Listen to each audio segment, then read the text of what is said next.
speed spoons. Troll them, cast them, or jig them. If you want to get aggressive with trout, get a set of Kellogg speed spoons and get your fish on. Available at the fishhuntshoot.com website. Magnum.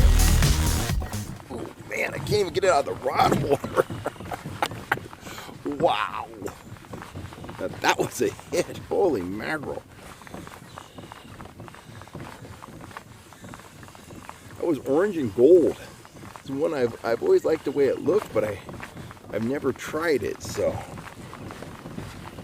well, I've tried it now for maybe 5 minutes and I got a fish on it. Golden orange maglib. Going, I don't know, 2.4, 2.3. Big fish. Big heavy rainbow.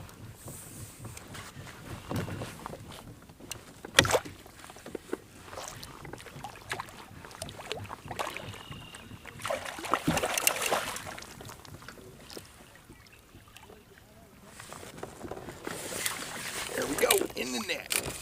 Right there, look at that. Couldn't lay off that mag lip. Right there. Kabam. The Trigger Spoon Jr. Small spoon, big results. Get on over to fishhuntshoot.com and get yours today, and you'll be yelling, "Fish on" tomorrow. Just like that, baby. Howdy folks, Kellogg here. Well, today I'm taking a crack at one of the age-old questions that confronts trout anglers. What is better for really big trout? Minnow plugs or large spoons like this Trigger Spoon Magnum right here? And before I get into what I think is better, let me throw out this disclaimer. I am not a trophy hunter. The guys that go out and pull size 18 Rapalas all the time, and that's all they pull, they catch some huge trout, but they pretty much take trout that are, you know, from pan size all the way up to 5 pounds off the menu. They catch a few, but basically they're putting in their time and they're only interested in catching those fish that are 5+ pounds, typically brown trout.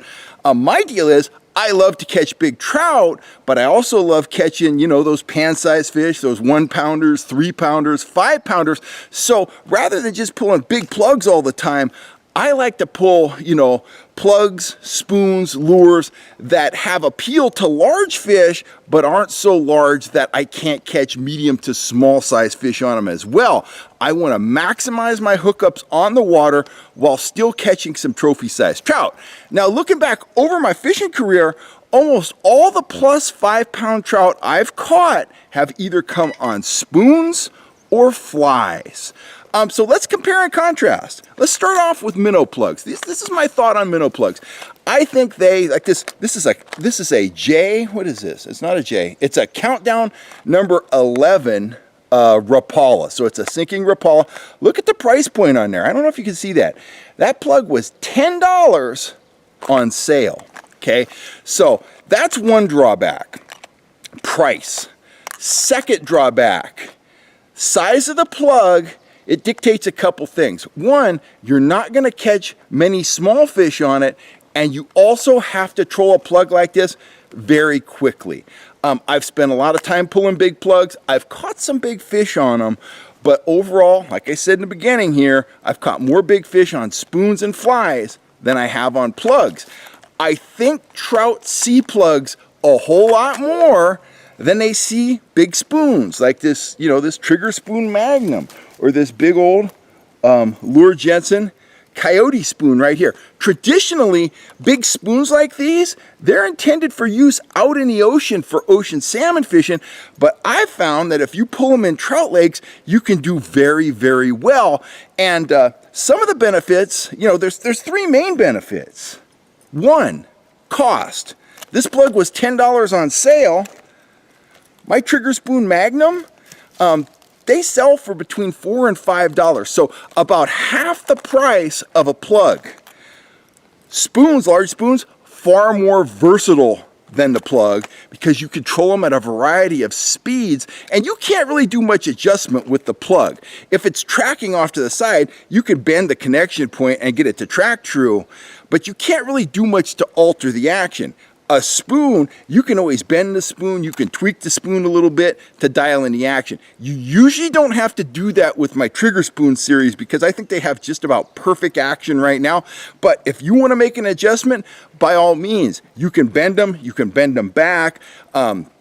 You can just dial this in at a broad range of speeds, probably anywhere from 1.5 all the way up to 4 miles an hour, depending on how you got your gear set up, how you're trolling, what you're doing. So just a lot more versatile, a lot more cost effective, about half the price of a big, fancy Rapala like that. And finally, the third thing that I think really gives big spoons the advantage is the fact that the trout, they don't see many big spoons. They see a lot of big Rapalas. They see a lot of big flatfish. They're starting to see a lot of big mag lips, but they don't see many guys out pulling salmon-sized spoons in lakes. I've caught multiple trout at Shasta between 6 and 8 pounds. My personal best brown came from Shasta. It was an 8-pounder that I caught on a spoon. It wasn't one of my spoons. This was a few years ago.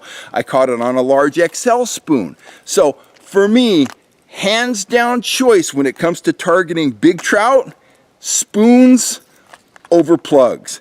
They're cheaper, they're more versatile, and the fish see them far less often than they see a plug like that iconic Rapala right there. That's my mileage. Your mileage may vary, but if I'm going out looking for big trout, I want a fly on one rod and a spoon on the other, and hopefully I'll have a big spoon like this Trigger Spoon Magnum that I can dial in at the 2 mile an hour, speed range. I'll be able to troll my fly, my spoon at the same time, and we'll leave that Rapala in the tackle box for when we're really looking for trophy trout or Mackinaw, the big giant 10+ pound browns, the 15 to 20 pound max. That's when we'll break out the minnow plugs if you're fishing with me. But day in, day out, if we're looking to go big, but we're looking to maximize our chances of a hookup, big spoons, big flies, that's going to get it done for us. I'll be back here soon talking about magnum-sized flies, so look forward to that. I'm Kel Kellogg. I am signing off. Please take a second to hit that subscribe button if you haven't. And if you're looking for trout gear, if you're looking for large spoons, small spoons, rods, reels, all that stuff and more, go on over to fishhuntshoot.com and check out my tackle shop. Fishing's getting back online. COVID-19, the shutdown is kind of moving back in the rear view. Hopefully things keep moving forward. It is the time to go fishing, so get on out there, get your fish on, and I'm looking forward to seeing your pictures. If you catch some fish, there's a portal here through the channel, through the website, where you can submit your photos, and I look forward to seeing all of them. Thanks for all the support, guys. Well over 3 million views, well over 11,000 subscribers, and none of this would be possible without the support of you guys out there in the fishing world. Anyway, I'm Kel Kellogg. You have a great day, and I will catch you next time right here on YouTube, guys. Thanks a lot.